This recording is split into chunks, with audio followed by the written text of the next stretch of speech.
Luck होइल फरार सेहो बेटा के लक पुसला सिंगिंग बाय मनोज मधवलिया लक होइल फरार सेहो बेटा के लक पुसला। हाँ बरारे जतन से हम बेटा के पोसलिए हो, बेटा के पोसलिए से हो बेटा के छोड़ी लेलक फुसलाए। हाँ हाँ से हो बेटा के छोड़ी लेलक फुसलाए। आहे राम बरारे जतन से हम बेटा के पोसलिए हो, बेटा के पोसलिए से हो बेटा के छोड़ी लेलक फुसलाए। हाँ हाँ से हो बेटा के छोड़ी लेलक फुसलाए। हाँ हाँ से हो बेटा के छोड़ी लेलक फुसलाए। बेटा के छोड़ी लेलक Annu recording studio music by बेटा के छोड़ी लेलक हरभिंडा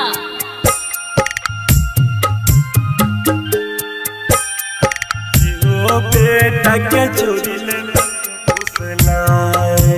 हाँ बेटा हमर हबस में बेबस भगेलै हो, प्यार में पागल भेलै, भूल गेलै माई बाप के प्यार। हाँ हाँ छोड़ी लके होई गेल फरार।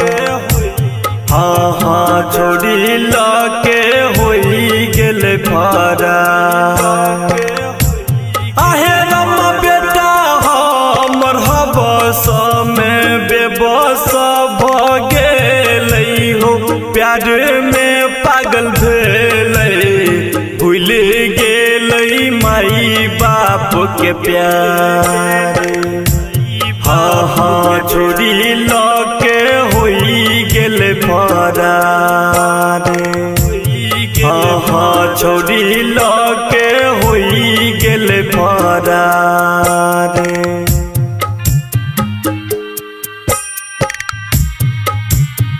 से हो छोड़ी लेलक फुसला।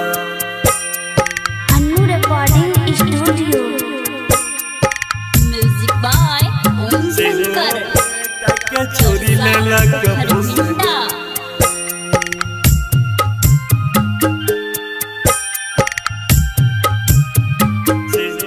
बेटा के छोड़ी लेलक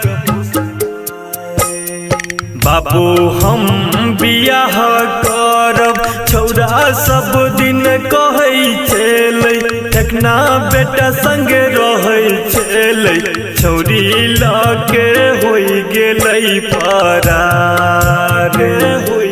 हाँ हाँ छौरी लके होई गेलै फरार। आहे राम बाबू हम बियाह करब, छौरा सब दिन कहै छलै, देखना बेटा संगे रहै छलै, छौरी लके होई गेलै फरार। हाँ हाँ छौरी लके होई गेलै फरार। भूल गेलै माई बाप के प्यार। हाँ हाँ छोड़ी लके होई गेल फरार।